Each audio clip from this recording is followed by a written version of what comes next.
Well, greetings once again, dear listeners, and thank you for joining us here at Republic Broadcasting Network. I'm Bruce G. McCarthy, your host for the next 1 hour, and you are listening to Datum Line. In our last Datum Line broadcast, entitled Economic Myths and the Science of Deceit, Part 2, we continued to explore the misconceptions regarding the gold standard and closed that message by answering the various objections leveled against gold by two authors of monetary reform, those being Theodore R. Thorin and Richard F. Warner, both of them civil engineers, Mr. Thorin being an aeronautical engineer as well. Their objections to gold, even to silver and any kind of tangible substance to be used as money, were presented in The Truth in Money book, 3rd edition, 1989, which picked up the baton of Marxist economic reform passed along to them by Peter Cook, whose 50 years of research and analysis of fractional reserve banking, so we're told, precipitated his discovery of monetary science. And I find it hard to believe how anyone of modest intelligence could spend half a century in such delusional pursuit, or that two engineers would have bothered to duplicate his efforts throughout the 1980s in a book that I'll review in more detail later in this series. This relay race on behalf of the Communist Manifesto by Moses Mordecai Levy, alias Karl Marx, did not end with these two authors. Their baton now carried by Ellen Brown, Bill Still, Steve Zarlenga, American Free Press, and so many others. With each retelling of the banker's mythology, the story seems to gain greater credibility. But the flaws that undergird these myths are as easily uncovered and answered in one generation of nonsensical literature as another. So I no longer collect every book and DVD on the subject. If, however, you believe that the latest generation of monetized debt and credit champions have substantially improved their arguments on behalf of federally monopolized theft and centralized tyranny, then please don't hesitate to let me know at the email address posted on my homepage here at RBN. Meanwhile, let's summarize our last two messages.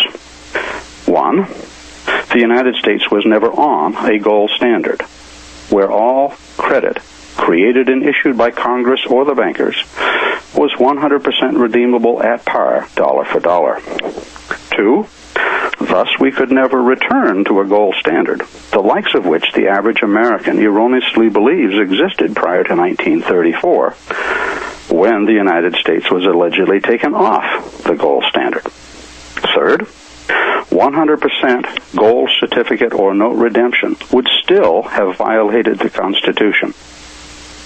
4, there were no less than 3 different gold standards with many variations in each of these so-called standards.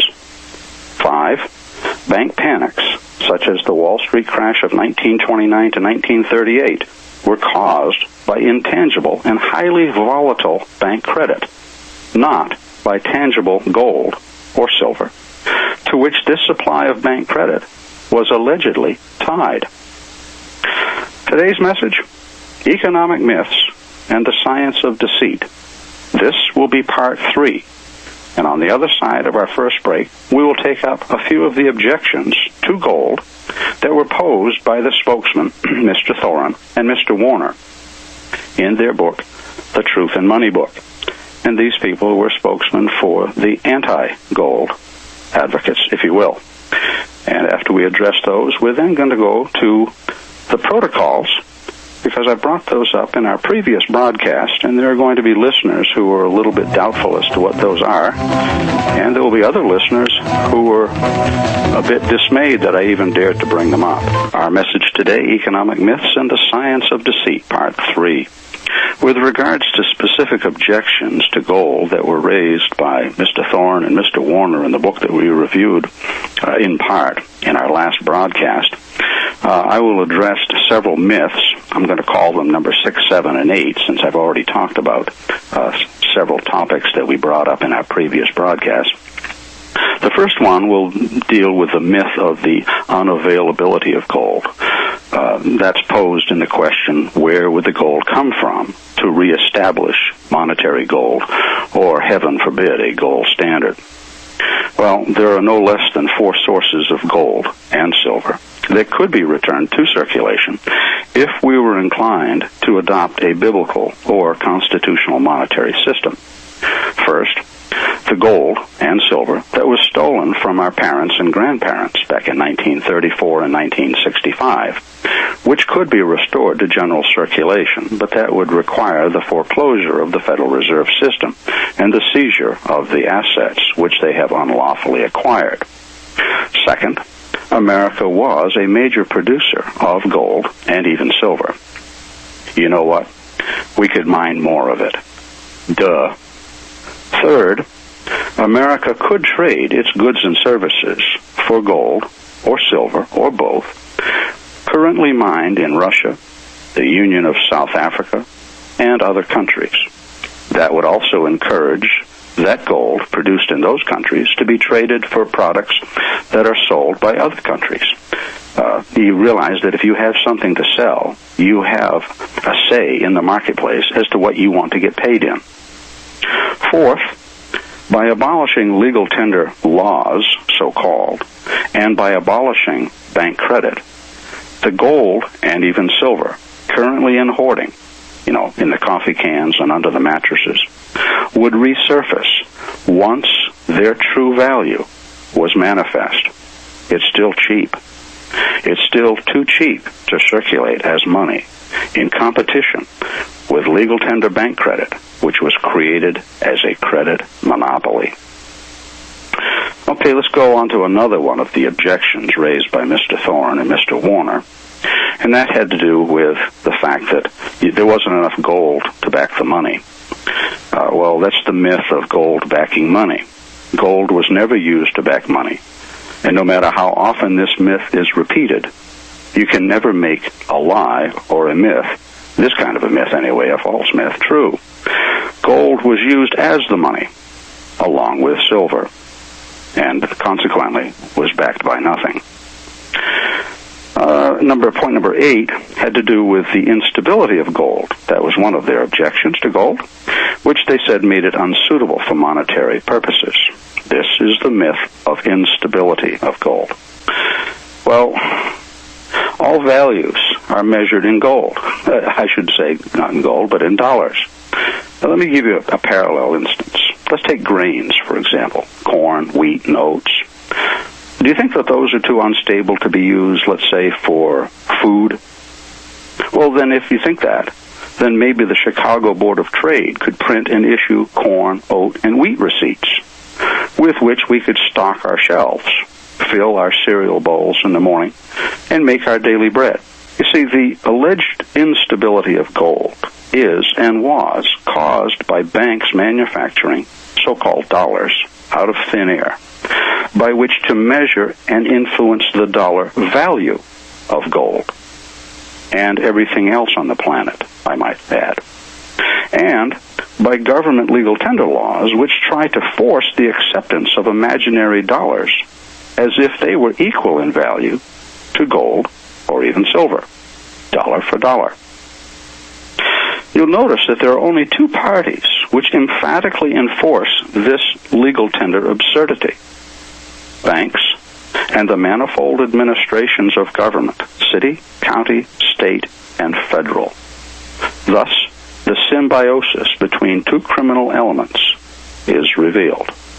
Even if you go into the corporate world, even to Walmart, if you've got a purchase that you want to make, and it's a large purchase that will interest somebody higher up in the corporate structure, and you want to pay for it in gold and get a reasonable rate of exchange for it, you go high enough up the ladder at even Walmart, and you'll find somebody there who recognizes gold to be worth more, far more, dollar for dollar, than a Fed note.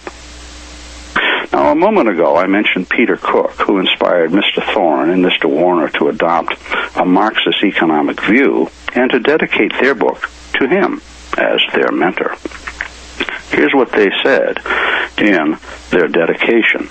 Quote, "This textbook is dedicated to Peter Cook.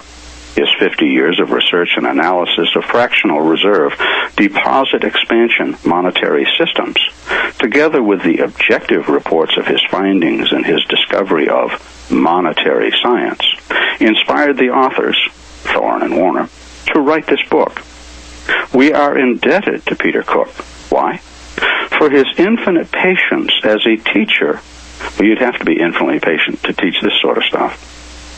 For his infinite patience as a teacher of the truths that are vital to monetary justice. That's without just weights and measures, by the way. And the survival of free enterprise. End quote. This from the dedication page, Roman numeral 6, Truth and Money book, 3rd edition, 1989. The survival of free enterprise, they say. I hate to rain on their parade, but free enterprise died with the introduction of the Federal Reserve System, or at least by the time the Federal Reserve System was finished confiscating our gold and then our silver. The disease of credit began its development with the banking that was created, banking development on American soil, long before the Federal Reserve Act of 1913.